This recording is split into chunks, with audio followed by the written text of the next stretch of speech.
Gentlemen. You think you could hide from Chicago's finest? All right, on my command. Get back away from this guy! Hitman Absolution was a weird game. After my latest playthrough of the World of Assassination trilogy, I was left with an itch for more cold-blooded, bold murder. Thus I chose to revisit the game that introduced me to the Hitman series, which I say knowing full well it's a game I played once inside about 8 hours and then never touched again. I didn't think it was bad, it was a time where there were a lot of games that appeared to be like it. Not necessarily like Hitman, but third-person shooter linear thrillers, and I burned through those like nobody's business in the times before I'd developed any capacity for critical thought that may or may not be questionable to this day. At the time, I had no inkling as to what Hitman was trying to be. I just saw a cool cover art and a game that stank of the pre-owned shelf-it game. It ticked all the boxes for my early teen self, so I gave it a go, and subsequently I'd forgotten all about it 30 seconds after I rolled credits. So when Hitman returned in an incredibly strangely packaged trilogy from 2016 onwards that captured the fantasy to a far higher degree, I realised this series is about far more than merely being bold and killing people, even if at times that does feel like a valid response to losing the hairline lottery. If you've played the recent Hitman trilogy, there's a good chance you don't need this explaining to you, but the mission design hinges on the idea of being a puzzle. We're given a target we need to take out, and we're not really told how to do that. We have to go and find opportunities within the world space we're given, and find the most efficient, elegant means possible to dispatch our target.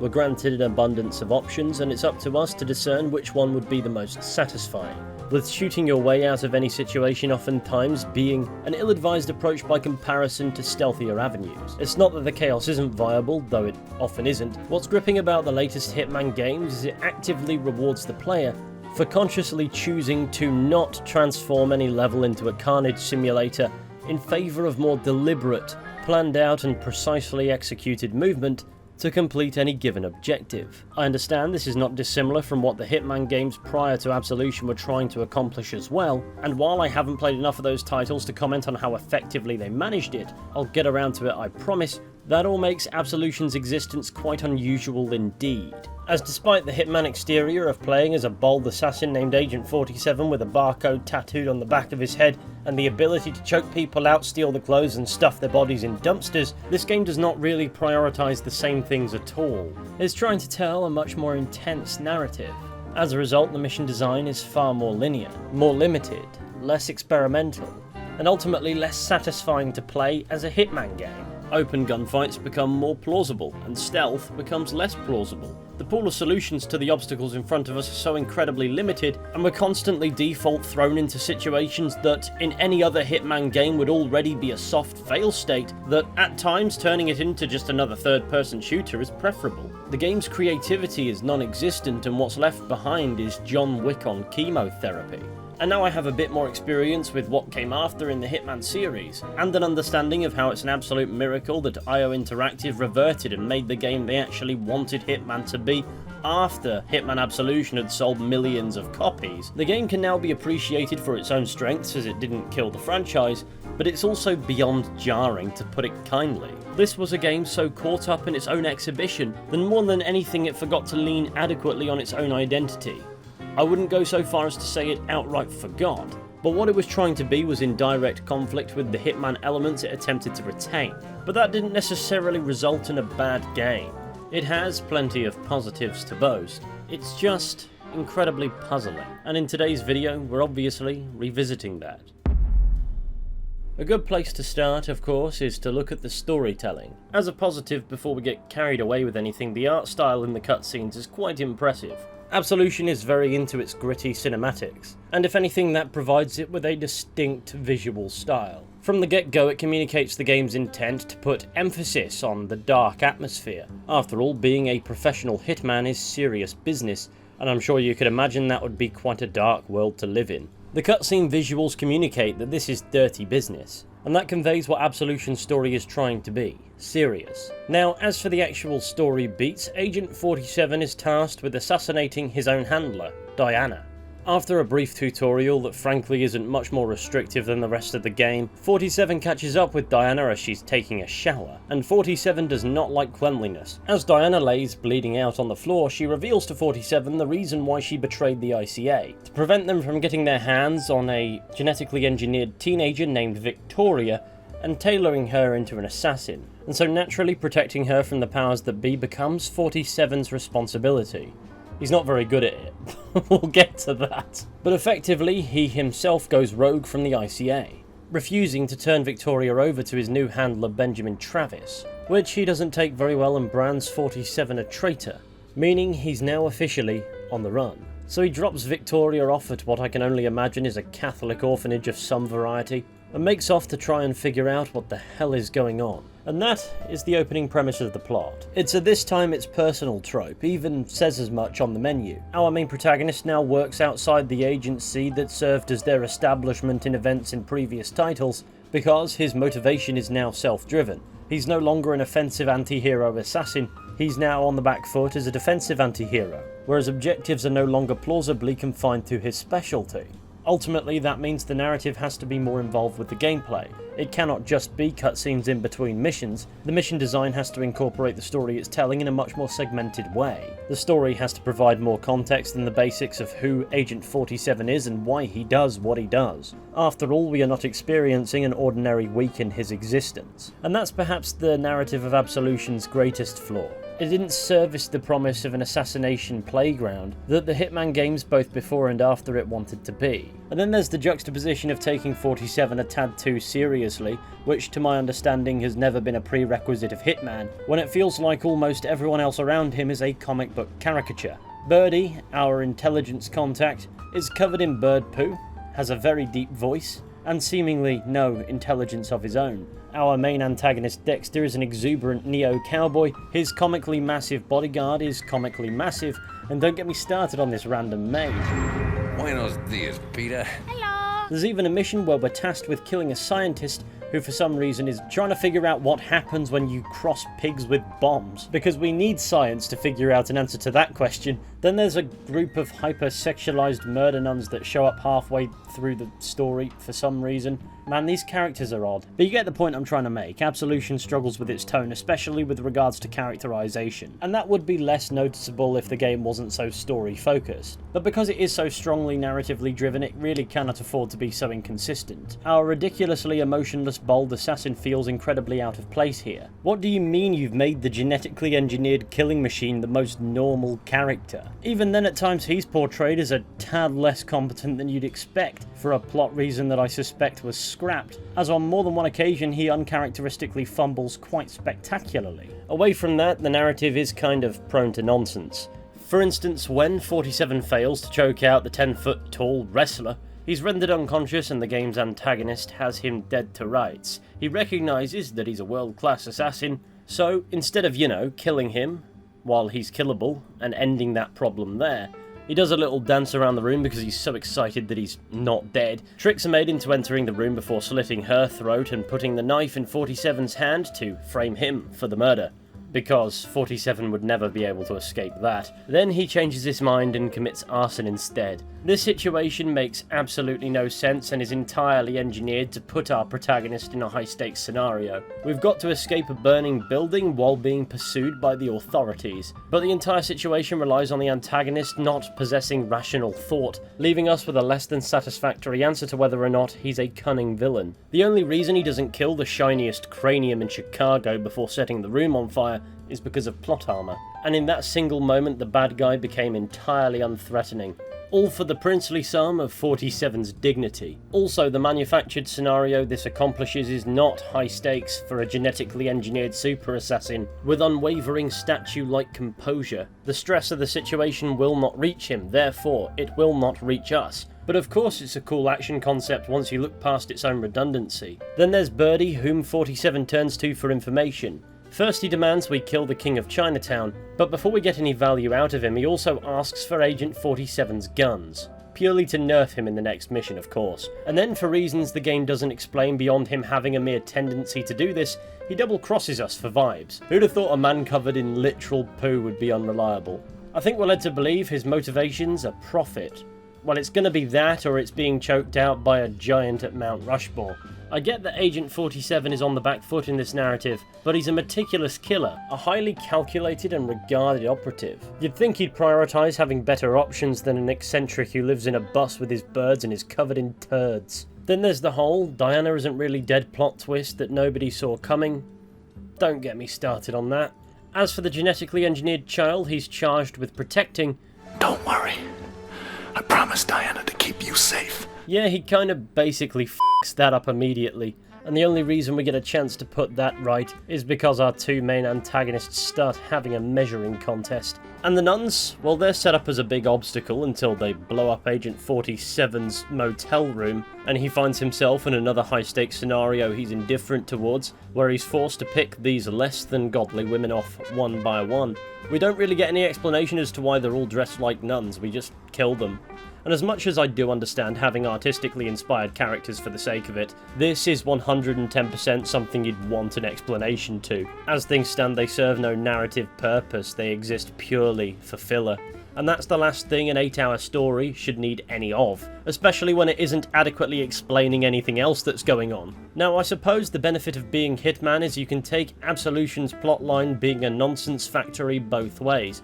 On the one hand, it's a negative, because the story doesn't make any sense, and since the game is built around it, you can't really ignore it. It's also inconsistent with the gritty art style and tone, and that can be viewed as quite sinful. But on the flip side, at least it's not trying to pretend to be intelligent. I'd even argue the World of Assassination trilogy didn't boast the most complex plot in the world, but the overarching narrative to the average player in that game is just an excuse to go to fancy locations worldwide and kill people. Hitman Absolution is story focused, and the story you're focusing on is absolute drivel. So the gameplay has to complement the nonsense. If the gameplay is fun, who cares? But as we're about to go into... Okay, to begin with, I just want to state that the core fundamentals of Hitman gameplay are still here. They're not gone completely. There are various portions of this game that can be played entirely stealthily if you hate yourself. However, in this title, it doesn't feel like it's constructed to be the most viable approach all the time. That being said, there are moments where it is the most viable approach. There are certain missions where it makes more sense to be stealthy, and the game does score you on how deliberate and meticulous your movement is, with higher scores being more reserved for stealthier playstyles. Therefore, you will be marked down for turning the game into a massacre. But the mission design does not make the stealth a particularly satisfying approach, all being said. The disguise system only works if you burn your instinct meter to cover your eyes, and much of the level design is entirely linear, so you'll find yourself effectively waiting for guards to pass so you can get a bit down a corridor, rinse, repeat, while staying in cover because the disguises will not hold for that long. Alternatively, you can give up on this approach and turn the game into an absolute bloodbath, leaning instead into shooting mechanics that are perhaps too good by comparison. I will give Absolution this. Its gunplay is fantastic, it's incredibly satisfying, even if enemy AI gets confused if you opt for open combat and starts shooting at random objects rather than you. The AI relies heavily on the idea that you'll keep moving to function. Take for instance, I was detected in the courthouse mission based up in an office and used instinct to watch Chicago's finest shoot at the door like it asked for civil rights. So to unstick them from this routine, I just jumped in and out of the nearest cupboard, and that would cue two of them to enter the room, where I was swiftly able to dispatch the entire section's army of opposition, largely with their own weapons and ammunition courtesy of the growing mountain of bodies in the doorway. So I found this game incredibly easy to seize control of a gunfight. And then there's the Instinct Deadeye knockoff where time slows down and you can mark your targets and then shoot them all really quickly. I don't know why, but I really like this feature. It's something you can utilise to take the pressure out of the situation. And being limited by your instinct meter, you can only tap into it so much, so naturally you're not going to liberally use it and waste it. Also, the linear design of much of the levels means you can entirely focus on what's ahead of you. You can be as guns blazing as you want. If you're funneling all your enemies into the same place, it's a viable approach. Without the need for stealth, you can totally take control of the environment. Perhaps at times it becomes the only way that you can. This is quite obviously not the way the game is intended to be played. It's meant to still be taken as a stealth game. But despite those elements being present, albeit to a flawed degree, it functions more like a cover shooter. I'm sure if you bang it on the hardest difficulty, it's more of a different story. But on normal and hard, which are supposed to be balanced, the gunplay is still far too viable by comparison, to dawdling about in a disguise hoping that will work, and waiting until opportunities to progress present themselves. So instead, a casual player is going to go guns blazing. And you know what? There's fun in that. But where's the replay value if there's only one linear stealthy solution? What's the point in being in disguise if everybody in that uniform, which is typically the reason for assuming such a disguise, can see through it? Yet if you assume a lower volume uniform, nobody questions why that guy has suddenly gone bald. Also, why are there so many missions where you're kind of high profile by default? Like I said earlier, the mission design heavily accounts for the action thriller storytelling. It's more linear and has choke points to feed into the narrative, and that means there are many scenarios where the silent assassin fantasy is unobtainable, where a segment begins with us by default in a soft fail state by the standards of any other Hitman game. You know, for instance being shot at by a helicopter, and having no choice but to shoot it down because otherwise it'll rip you to pieces. But that doesn't mean there aren't more sandboxy missions, where you have a small open area and you have to work your way to the target. But even these aren't elaborate, you can still be incredibly direct, and there's still a huge reliance on having to carve out your own opportunity somehow. But most missions aren't about assassination. You're simply navigating from a door to a door, and there's no telling if you're going to be funneled into a very specific action. But I'll give Absolution this: the 3 or 4 instances where you're given the freedom to approach your target however you want are the most fun and replayable parts of the game. You want to kill Layla as a samurai? Knock yourself out. Or you can confront her in her panic room. You're a hard man to kill. I love a hard man. Why not snipe her head off from Dexter's pigeon-killing window? Or indeed drop a whale skeleton on her head. It's these select few missions, or more accurately, segments of missions, where Hitman Absolution proves that it's still got Hitman in its DNA. The game demonstrates it has room for player creativity. We have options to play around with, but these instances are such a small portion of the game. It's a minuscule percentage by comparison to how much you're funneled into doing things a specific way, or indeed how frequently you're navigating corridors, squeezing past guards by a hair because the game's mechanics decided to forgive you this time, or indeed how many times the gameplay options limit themselves because the storytelling forces a particular scenario upon you.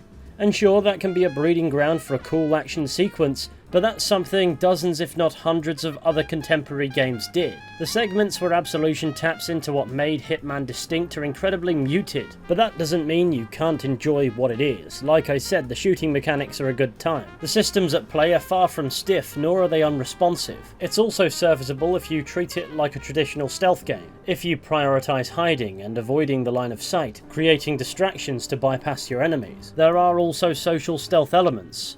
The disguises work up until a point. They're not reliable though, but you can also use crowds to blend in. It is fortunately not automatically not fun just because it doesn't adhere to the traditions of the series. Not that I'm the greatest authority on what those even are in any way other than hindsight, because Absolution is fun. It's a good game to just switch your brain off to and play.